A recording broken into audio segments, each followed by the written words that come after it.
Good evening, children. Today we're going to start with the next topic, and that's going to be finding the solutions of a quadratic equation. ठीक है? So चलिए देखिए इसको.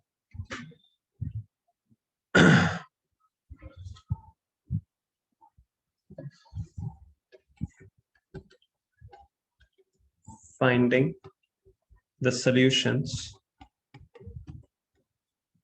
या फिर roots कह सकते हैं हम लोग इसको, सॉल्यूशंस की जगह. Finding the roots of a quadratic equation. तो बेसिकली इस चैप्टर में हम लोग 3 मेथड सीखते हैं बच्चों. वो 3 मेथड्स के नाम ऐसे हैं.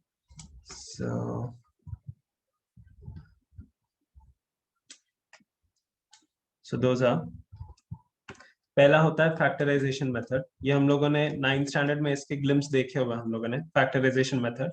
The second one is completing the square method. Completing the square. Alright. And the third one, the most easy one, is formula method. ठीक है. The third one that is formula. तो ये 3 मेथड होता है. जैसे हम लोगों ने लीनियर इक्वेशन इन 2 वेरिएबल में 3 मेथड देखे थे. आप कोई भी मेथड अप्लाई कर लीजिए, आपके रूट्स हमेशा सेम रहेंगे. They are never going to change. ठीक है, कभी भी चेंज नहीं होते. आप कोई भी मेथड अप्लाई कर सकते हो. अगर बोर्ड एग्जाम में आपको मेंशन किया हुआ है कि ये क्वेश्चन फैक्टराइजेशन से सॉल्व करना है, तो फिर फैक्टराइजेशन यूज करोगे. If they're telling you to solve it using completing the square, then use completing the square. If they've not told you any method, go for the easiest one. ठीक है, जो आपको आसान लगता है. यूजुअली मेजॉरिटी बच्चे formula method के साथ जाते हैं. It is very easy. ठीक है. चलिए आज हम लोग क्या करेंगे बच्चों? We are going to study factorization method now. So चलिए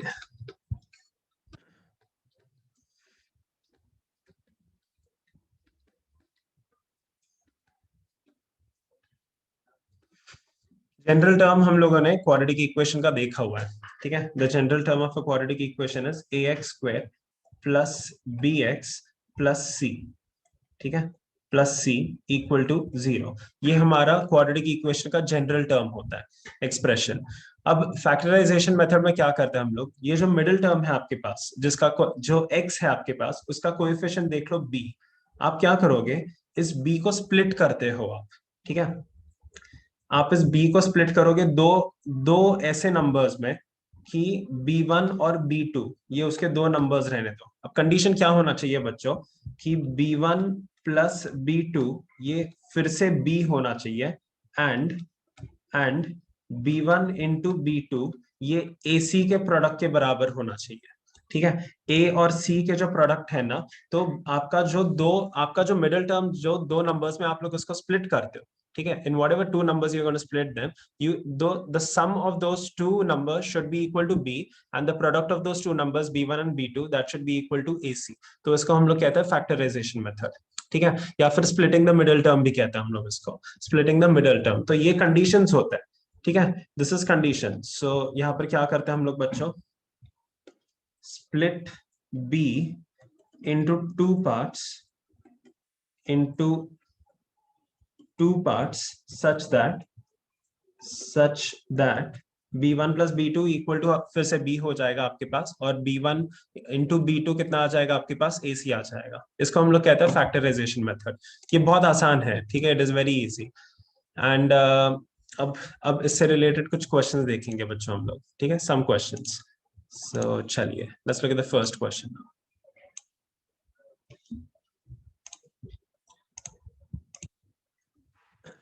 Now, here's the first question that we have. ठीक है. ध्यान से देख लीजिए. यहाँ पर आपके पास क्या दिया हुआ है? X square minus 3x minus 10 दिया हुआ है. आपके पास a की वैल्यू कितनी है यहाँ पर? 1. और c की वैल्यू कितनी है आपके पास यहाँ पर? माइनस 10. तो ac इक्वल टू कितना हुआ बच्चों आपके पास? माइनस 10 हुआ. यहाँ पर b की वैल्यू देखिए आप लोग. b कितना है आपके पास? माइनस 3. अब इस माइनस 3 को मुझे 2 ऐसे नंबर्स में लिखना है कि वो माइनस 10 मुझे प्रोडक्ट दे देगा. ठीक है. ध्यान से देख लीजिए. X square minus 3x minus 10 equal to 0 है. मैं 10 को कैसे लिख सकता हूं? एक बार आप बस देख लीजिए. ac का प्रोडक्ट कितना आ गया आपके पास? 10 आ रहा है. 10 को कैसे लिखा जा सकता है? 5 इंटू 2 लिखा जाता है. चलो बात बराबर है. ठीक है. अब ध्यान से देख लो. 5 और 2 का डिफरेंस जो होता है, इनका डिफरेंस इक्वल टू कितना होता है? इनका जो डिफरेंस है दैट इज इक्वल टू 3. पर अब एक और चीज आपको ध्यान देनी है. यहाँ पर आपके पास -3x है और यहाँ पर भी आपके पास माइनस है, तो मुझे -10 कैसे मिलेगा? -10 मिलने के दो तरीके हैं, या तो आप -5 × 2 कर लो, या फिर आप इसको 5 × -2 कर लो। पर सवाल आता है कि इनमें से लेना किसको है। यहाँ पर जो कोई भी साइन है ना, बड़े नंबर को वो साइन देना होता है आप लोगों को। तो यहाँ पर अगर आपके पास माइनस साइन है, 5 और 2 में बड़ा नंबर कौन सा है? 5, ये बड़ा नंबर है आपके पास, तो आप क्या करोगे? 5 को आप माइनस दोगे, 2 को आप प्लस दोगे। So just see what I am writing this as. I am going to write this as -5 and 2। -5 + 2 वापस मुझे कितना देगा बच्चों? -5 + 2 ये मुझे वापस -3 देता है, और -5 × 2 ये मुझे -10 देता है, which is equal to AC। तो ये मेरे स्प्लिटिंग द मिडल टर्म का कॉन्सेप्ट आ गया। तो देखिए इसको सॉल्व कैसे करेंगे हम लोग। x² -3x -10 is equal to 0, ये दे रखा है हम लोगों को। अब मैं इसको क्या लिखूंगा? x² -5x + 2x -10 is equal to 0। ठीक है, इज इक्वल टू 0। ध्यान से देख लो, ये दो जो एक्सप्रेशंस है, इसमें से मैं x कॉमन ले सकता हूँ। x कॉमन ले लिया तो x -5 आ जाएगा मेरे पास यहाँ पर, और इन दोनों में से मैं क्या कर लूंगा? 2 कॉमन ले सकता हूं मैं, +2 कॉमन ले लूंगा, क्योंकि मुझे दूसरा ब्रैकेट भी वहां पर सेम करना होता है। The second bracket also I want to make it same. तो ये क्या आ जाएगा आपके पास? x -5 इज इक्वल टू 0 आ जाता है। ये x -5 और x -5 कॉमन ले लेंगे बच्चों हम लोग, तो x -5 × x + 2 ये इक्वल टू कितना आ गया आपके पास? 0 आ गया। तो इसका मतलब क्या आ गया? Therefore x -5 is equal to 0 और x + 2 is equal to 0। So therefore x की वैल्यू कितनी आ गई आपके पास? 5 आ गई, और x की वैल्यू कितनी आ गई आपके पास? -2। ये हो गए आपके रूट्स। ठीक है, these are the roots of your quadratic equation, x² -3x -10। ठीक है, चैट बॉक्स में मुझे बताइए बच्चों, आपको कितना % समझ में आया? ये कितना % इन द चैट बॉक्स? बहुत अच्छा। Okay, all right, all right, okay. 8th में था, हाँ 8th में भी था ये, सही बात है। चलो एक और क्वेश्चन लेता है। Second question, 2x² + x -6। आप a की वैल्यू देख लीजिए बच्चों, यहाँ पर कितना है? a की वैल्यू 2 है और c की वैल्यू कितनी है? -6। तो ac की वैल्यू कितनी आ जाती है आपके पास? -12 आ जाती है। और अगर आप b को देख लेते हो, b 1 होता है। तो अब हम लोगों को क्या करना है? यहाँ पर -12 को कुछ इस तरीके से लिखना है कि उन दो नंबर्स में ऐसे, ठीक है, दो नंबर्स में ऐसे कि उनका डिफरेंस या फिर सम कितना आना चाहिए? 1 आना चाहिए। अब ध्यान से देख लीजिए, ठीक है, ध्यान से देख लो। पहले मैं सिर्फ -12 की जगह 12 ले लेता हूँ। 12 को कैसे लिखा जा सकता है? 4 × 3 लिखा जा सकता है। ठीक है, 4 × 3। 6 × 2 भी लिखा जा सकता है, पर 6 और 2 का डिफरेंस कितना होता है या फिर सम कितना होगा? 6 + 2 कितना आता है? 8, और 6 - 2 कितना आता है? 4। यहाँ पर मेरे पास कोएफिशिएंट कितना है? 1 है। ठीक है, इसलिए मैं 4 × 3 लिखता हूँ इसको। ठीक है, आई राइट दिस एज 4 × 3। अब मेरा सवाल ऐसे है कि -12 है मेरे पास यहाँ पर, और यहाँ पर प्लस साइन है। ये प्लस साइन मैं 4 को देने वाला हूँ या 3 को देने वाला हूं मैं? मेरा सवाल ये है, जल्दी से मुझे चैट बॉक्स में बताइए बच्चों, 4 को देना है या 3 को देना है? जो साइन है वहां पर बीच में, वो बड़े नंबर को दिया जाएगा। ठीक है, always remember this, the sign in the middle is going to be given to the bigger one. ठीक है, is going to be given to the bigger one. So यहाँ पर -12 को हम लोग कैसे लिखेंगे? 12 को लिखा हम लोगों ने 4 × 3, 4 × 3। -12 को कैसे लिखेंगे हम लोग? यहाँ पर -4 × 3 लिखा जा सकता है, और 3 -3 × 4, इसमें से कौन सा लेंगे हम लोग? This one. ठीक है, because because b is positive. ठीक है, and the sign that b holds is given to the bigger number, is given to the bigger number. ठीक है, ये डिफरेंस के केस में होता है बच्चों। ठीक है, this is in the case of difference, don't worry about it. ठीक है, अगर सम होता है तो बहुत आसान होता है, फिर कुछ नहीं होता फिर उसमें। ठीक है, सो देख लीजिए इसको कैसे लिखेंगे हम लोग फिर। कुछ बच्चों ने यहाँ पर 3 कहा हुआ था। ठीक है, कंफ्यूज मत करना। अगर आपने 3 को दे दिया माइनस साइन, अगर आपने प्लस साइन 3 को दे दिया, -4 + 3 ये -1 आता है, यहाँ पर आपके पास +1 है, इसलिए मुझे क्या चाहिए, 4 - 3 चाहिए मुझे यहाँ पर। I am gonna need 4 - 3। ठीक है, जिन बच्चों ने मुझे बताया कि 3 को देना है, just tell me in the chat box have you understood where you went wrong there. ठीक है, तो ये लेना होगा हम लोगों को। Just tell me children. Alright, so x 2x² plus x -6 is equal to 0 है। हम लोग इसको कैसे लिख सकते हैं, 2x² plus 4x -3x -6 is equal to 0। ऐसे आ गया आपके पास। ठीक है, हाँ 3 को माइनस देना है। तो इसमें से मैं क्या ले सकता हूँ कॉमन बच्चों, x ले सकता हूँ, पर एक 2 भी कॉमन ले सकता हूँ मैं। तो 2 और x कॉमन ले लिया, यहाँ पर मेरे पास x + 2 आ जाता है। यहाँ से मैं माइनस साइन भी कॉमन लेने वाला हूँ और 3 भी कॉमन लेने वाला हूँ। तो -3 ले लिया मैंने कॉमन, यहाँ पर मेरे पास x + 2 आ जाता है, इक्वल टू कितना आ गया यहाँ पर आपके पास 0 आ गया।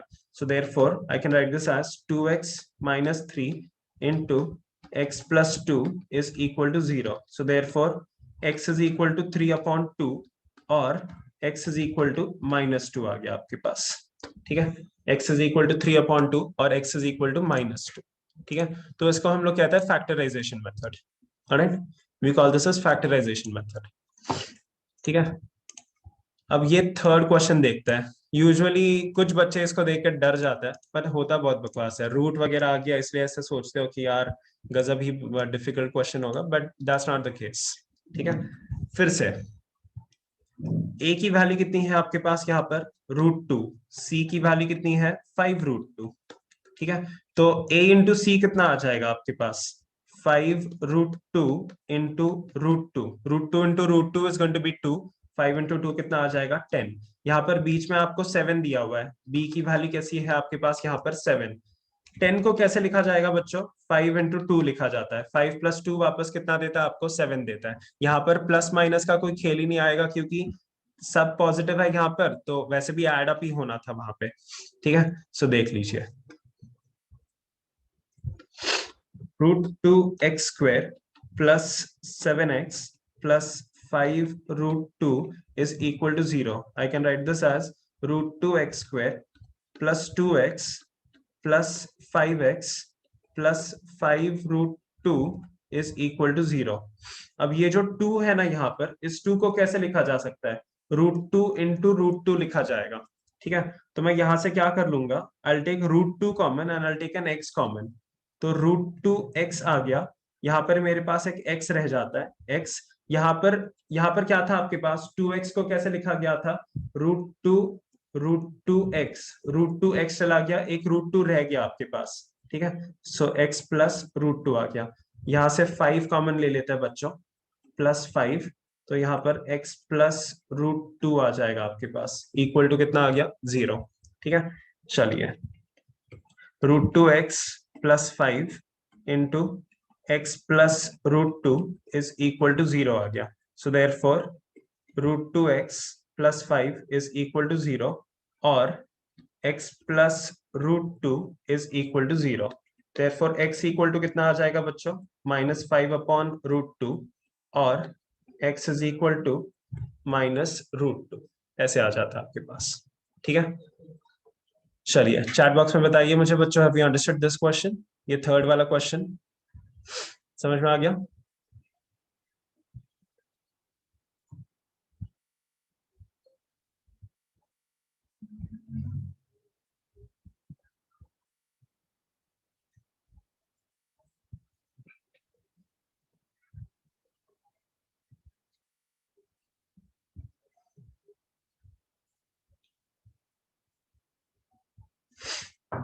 चलिए और क्वेश्चंस लेंगे, नो वरी, हुआ नहीं है हमारा। Let's take this question.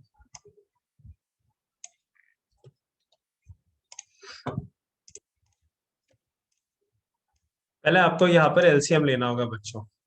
First things first, you have to take LCM first.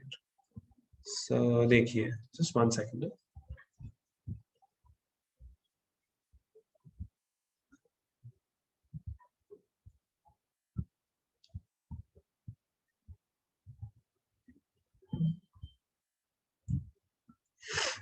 Right, so LCM ले लो यहाँ पर। तो 8 2 जा कितना आ जाएगा आपके पास, 16x² minus 8x plus 1 is equal to 0 आ जाता है। ध्यान से देख लो यहाँ पर, a की वैल्यू 16, b की वैल्यू 1 और c की वैल्यू -8। 16 को कैसे लिखा जाएगा, 4 × 4 लिखा जाता है, और यहाँ पर -8 है आपके पास। आप अगर ध्यान से देखते हो तो ये AC आपके पास पॉजिटिव है, तो इसको कैसे लिखा जाएगा, 4 × 4 लिखा जा सकता है, या तो -4 × -4 लिखा जाएगा। -4 +16 देता है, पर -4 और -4 को अगर हम लोग ऐड करते हैं तो आपको -8 मिलता है बच्चों वहां पर। ठीक है, यू गोना गेट -8। देखिए, ये सब प्रैक्टिस से आ जाता है, ऐसा कुछ नहीं है कि मुझे आंसर्स इमीडिएटली आ रहा है। जब मैं 10th स्टैंडर्ड में था मुझे भी थोड़ा वक्त लगता था, but I had to give time to it, so you need to practise this. ठीक है, ऐसे नहीं है कि अनुज सर ने सिखाया सब कुछ आ जाएगा, आने तो वाला है ही, बट फिर भी आपको प्रैक्टिस करना ही पड़ेगा। अगर आप लोग प्रैक्टिस नहीं करोगे तो कोई फायदा नहीं होगा फिर। ठीक है, सो चलिए, 16x² minus 8x plus 1 is equal to 0। 16x², c की वैल्यू 1 है बेटा, राइट, c की वैल्यू 1 है। ठीक है, 16x² -4x plus 1 is equal to 0। ठीक है ना, यहां से मैं क्या कर लूंगा, 4 कॉमन ले सकता हूं, क्योंकि 16 को 4 × 4 लिखा जाएगा। ठीक है, सो 4 और 4 कॉमन ले लेंगे। ठीक है, b is equal to -8, b is equal to -8। ठीक है, तो यहाँ पर 4x कॉमन ले लिया बच्चों, तो आप देखो 16x² को 4 × 4x², तो एक 4 ले लिया, एक x ले लिया, तो 4x रह जाएगा आपके पास, 4x -1 आ गया। यहां से हम लोग एक माइनस साइन कॉमन ले लेंगे बच्चों, क्योंकि यहाँ पर देखो 4x -1 है, 4x -1 चाहिए तो -1 कॉमन लेना पड़ेगा। -1 अगर मैंने कॉमन ले लिया तो मुझे मिल जाएगा वहां पर 4x -1 इक्वल टू 0। ठीक है, सो ये आ जाएगा आपके पास 4x -1 into 4x -1 is equal to कितना आ गया आपके पास, 0 आ गया। ठीक है, is equal to 0। So therefore बच्चों x की वैल्यू कितनी आ गई, 1/4, और x की वैल्यू कितनी आ गई, 1/4। तो ये आपके पास दोनों रूट्स कैसे आ गए, यहाँ पर सेम आ गए।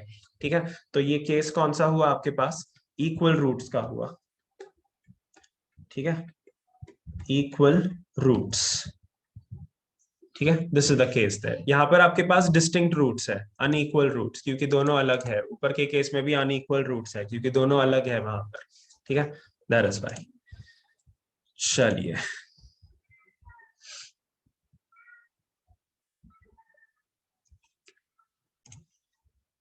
Let's proceed ahead children. Question number 3 देख लो। ये एक्सरसाइज का जो क्वेश्चन नंबर 2 है वो सॉल्व एग्जांपल वाला करना आप लोगों को। ठीक है, that you people are gonna do. Alright, now look at the third question here. Find two numbers whose sum is 27 and product is 182। तो दो नंबर्स है, अलग अलग नंबर्स है आपके पास। x प्लस वाई कितना दिया हुआ है आप लोगों को, यहाँ पर 27 दे रखा है, एंड x इंटू वाई कितना दे रखा है आप लोगों को, 182 दे रखा है। ठीक है, तो y को क्या लिख सकता हूं मैं, 27 माइनस x लिख सकता हूं। इसको मैं इस इक्वेशन में सब्सटीट्यूट कर दूंगा, x into, let's just substitute this here, x into 27 minus x is equal to 182 आ गया आपके पास, is equal to 182। So I can write this as 27x minus x² is equal to 182 आ जाएगा। इसको इस साइड और इसे भी इस साइड लेके आ जाओ, तो x² minus 27x plus 182 is equal to 0 लिखा जाएगा। ठीक है, अगर आप लोग बहुत ध्यान से देख लेते हो बच्चों, यहाँ पर आपके पास 2 है, 7 है, 4 × 3 देख लो, तो 13 × 14 लिख सकते हैं हम लोग इसको। x² minus 13x minus 14x plus 182 is equal to 0 आ गया आपके पास। ठीक है, इज इक्वल टू 0। तो x -13 -14 ले लेता हूं बच्चों, क्योंकि मुझे x -13 चाहिए। 182 में से 182 में से मुझे क्या चाहिए वहां पर, 182 में से मुझे -13 चाहिए, तो मुझे -14 निकालना पड़ेगा वहां से। तो I am going to take x -13 over here equal to 0। तो x -13 into x -14 is equal to 0, यानी आपके पास x की वैल्यू कितनी है 13 और x की वैल्यू कितनी है 14। अगर x की वैल्यू 13 है तो y कितना आ जाएगा आपके पास 14 आ जाएगा। अगर x 14 है तो y कितना आ जाएगा 13 आ जाएगा। ये इस इक्वेशन में सब्स्टिट्यूट किया मैंने, ठीक है यार। So it's a pretty easy question, ठीक है, कुछ डिफिकल्ट नहीं था इसमें।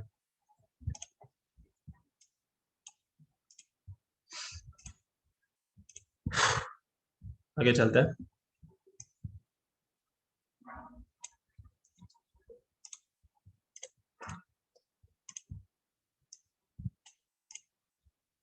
Find two consecutive positive numbers, sum of whose square is 365। ठीक है, टू कॉन्जिक्यूटिव नंबर्स कैसे लिखे जा सकता है? टू कॉन्जिक्यूटिव, कॉन्जिक्यूटिव मतलब एक के बाद दूसरा, ठीक है। Two consecutive numbers are x and x plus 1, ठीक है। तो sum of whose squares is 365, so therefore x square plus x plus 1 the whole square is equal to 365 है। तो x square plus 2x plus 1 is equal to 365 है आपके पास। 2x square plus 2x, ये 1 right hand side पे भेज दो तो 364 आ गया। अब टू कॉमन फैक्टर एलिमिनेट कर सकते हो यहाँ पर, एक्स स्क्वायर प्लस एक्स 364 कर लो बच्चों। 1 सेकेंड। राइट, सो क्या कर रहे थे, टू कॉमन फैक्टर निकाल रहे थे। 364 के लिए 182 कर सकते हैं हम लोग यहाँ पर, 182। अब इस 182 को लेफ्ट हैंड साइड पे लेके आ जाओ, x square plus x minus 182 is equal to 0। अब 182 को कैसे लिखा जाएगा देखो, 182 इज इक्वल टू 91 इंटू 2 लिखा जाएगा। 91 को क्या कर सकते हैं हम लोग यहाँ पर, दो कॉमन फैक्टर्स चाहिए ना हम लोगों को यहाँ पर,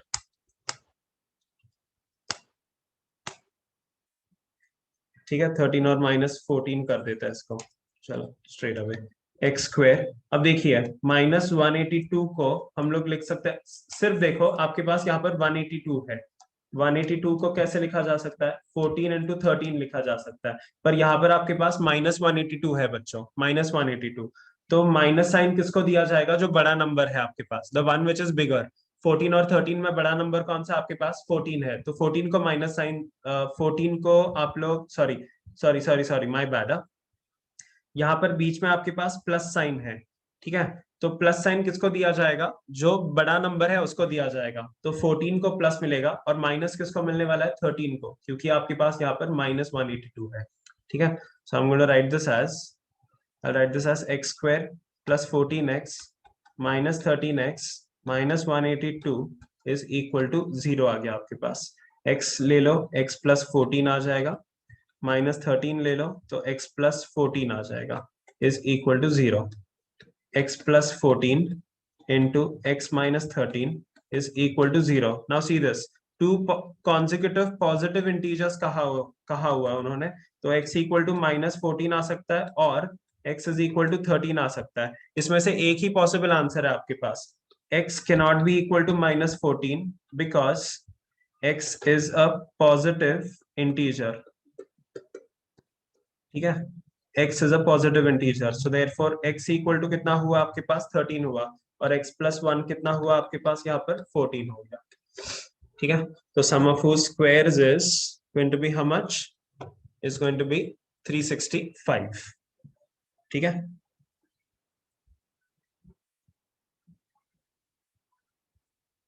चलिए, you could have taken it as x minus 1 also, wouldn't have made any difference, कुछ होगा नहीं उससे, but keep it this way, ठीक है, वैसे भी चलेगा। So Shreya is saying that we could have taken the numbers to be as x and x minus 1, चलेगा, कोई प्रॉब्लम नहीं है, बट ये भी चलेगा। x और x plus 1 में क्या प्रॉब्लम है फिर?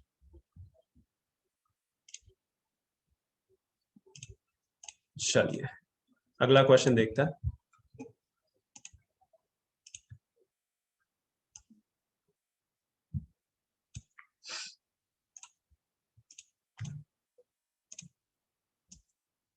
The altitude of a right angle triangle is 7 centimeter less than its base. ठीक है. The hypotenuse is 13 centimeter. Find the other two sides. Alright. तो altitude जो है, altitude इसको हम लोग the altitude of a right angle triangle is 7 centimeter less than its base. ठीक है.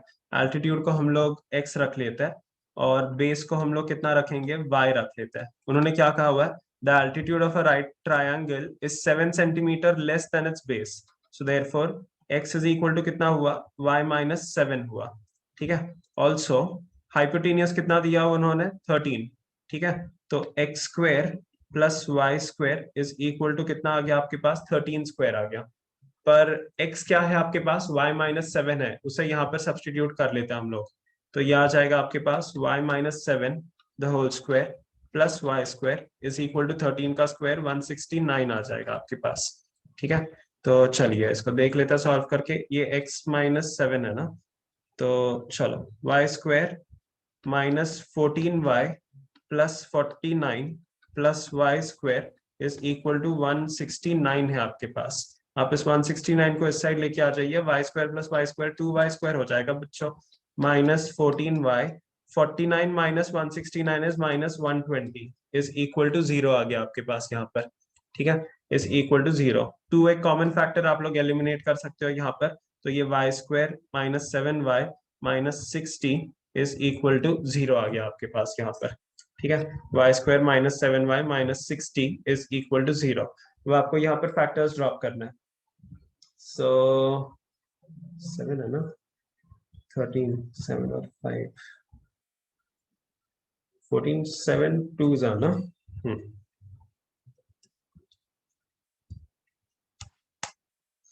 So I can write this as y square. देखिए minus 60 है ना आपके पास. पहले 60 को देखो कैसे लिखा जा सकता है. 60 को लिखा जाएगा 12 इंटू 5. और अगर आप लोग ध्यान से देखते हो 12 और 5 का डिफरेंस कितना आता है, 7 आता है. पर सवाल ऐसे उठता है कि ये नेगेटिव साइन किसको देना चाहिए.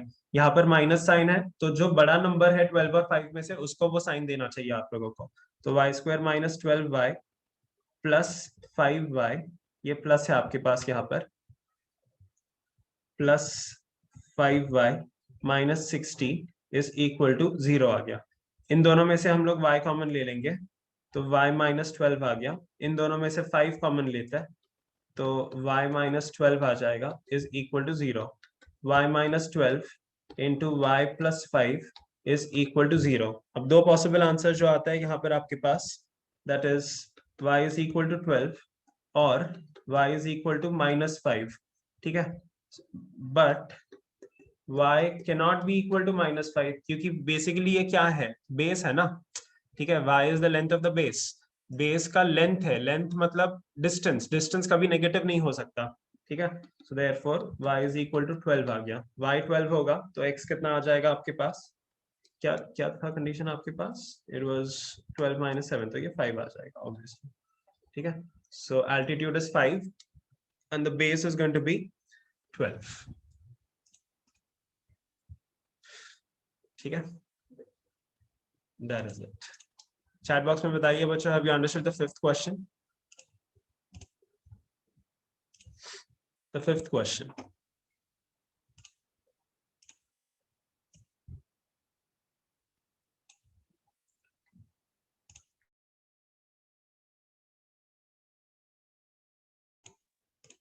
चलिए बढ़िया.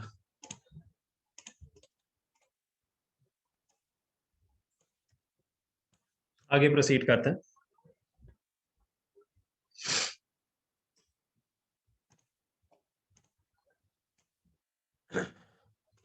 A cottage industry produces a certain number of pottery articles in a day.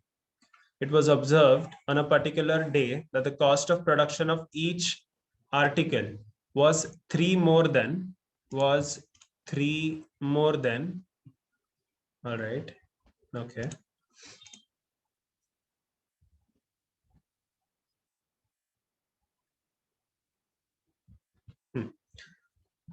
It was observed on a particular day, the cost of production of each article was 3 more than twice the number of articles produced on that day. ठीक है. तो ऐसे कर लेता है, let the number of number of articles produced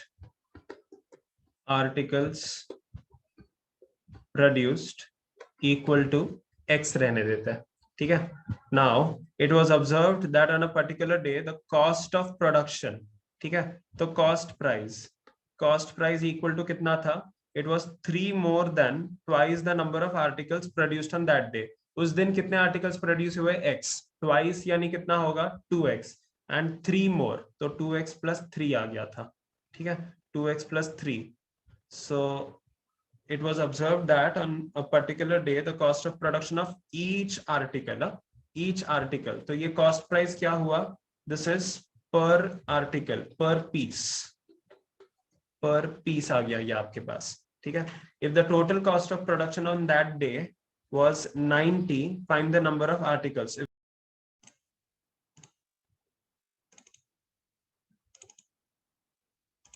Yeah, I'm sorry for that. Now, if the total cost of production on that day was 90 rupees, find the number of articles produced and the cost of each particle. ठीक है, so total cost equal to कितना होगा बच्चों, total cost is equal to cost price into number of articles, ठीक है। so therefore 90 is equal to cost price कितना है 2x plus 3 into number of articles कितने हैं x, so 2x square plus 3x minus 90 is equal to 0 आ जाएगा, ठीक है, माइनस 90 इज इक्वल टू 0। चलिए, तो अब 90 और ये 2x प्लस 3 है ना आपके पास यहाँ पर, 90 और 2 180, 180 को कैसे लिखा जाएगा, 186, एक सेकेंड ना, एक second. If the total cost of production on that day was 90, find the number of articles produced. ठीक है, चलो 2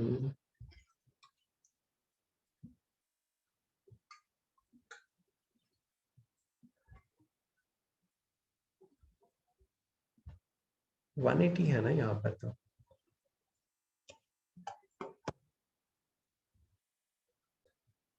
so what we can do is you've got minus 180 है, बीच में प्लस साइन है, 12 और 15 आता है आपके फैक्टर्स, इसमें से आप 12 को दे दीजिएगा बड़ा साइन, तो 2x square minus 12x plus 15x minus 90 is equal to 0, ऐसे ले लेंगे। 2x कॉमन ले लेंगे तो x माइनस 6 आ जाता है, प्लस 15 ले लेंगे तो x माइनस 6 आ जाता है, इक्वल टू 0 आ गया आपके पास यहाँ पर, ठीक है। गोइंग फर्दर अहेड चिल्ड्रन, आगे चलिए, तो right, so 2x plus 15 into x minus 6 is equal to 0 आ गया, सो देयरफॉर x की वैल्यू 6 और x की वैल्यू कितनी आ जाएगी, माइनस 15/2। अब माइनस 15/2 आर्टिकल्स तो बना नहीं सकते हम लोग, ठीक है, so therefore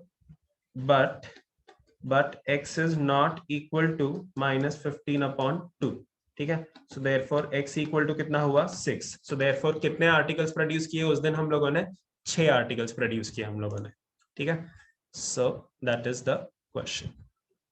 alright, so this is called as factorisation method, इसको फैक्टराइजेशन कहते हैं, और आपको प्रैक्टिस की जरूरत होगी बच्चों, ठीक है, you're gonna need more practice for all this। कुछ एक्स्ट्रा क्वेश्चंस आप लोगों को सॉल्व करने पड़ेंगे, तो मैं भेजूंगा आप लोगों को, कुछ क्वेश्चंस भेज दूंगा, 5-6 क्वेश्चंस होंगे, डीपीपी होगा वो आपका, so just try to solve those questions, ठीक है।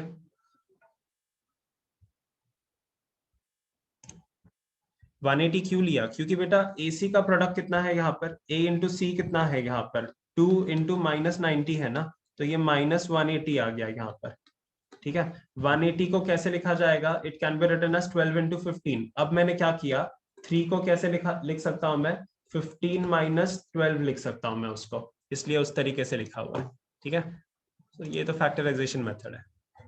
ऑलराइट, चलिए, चलो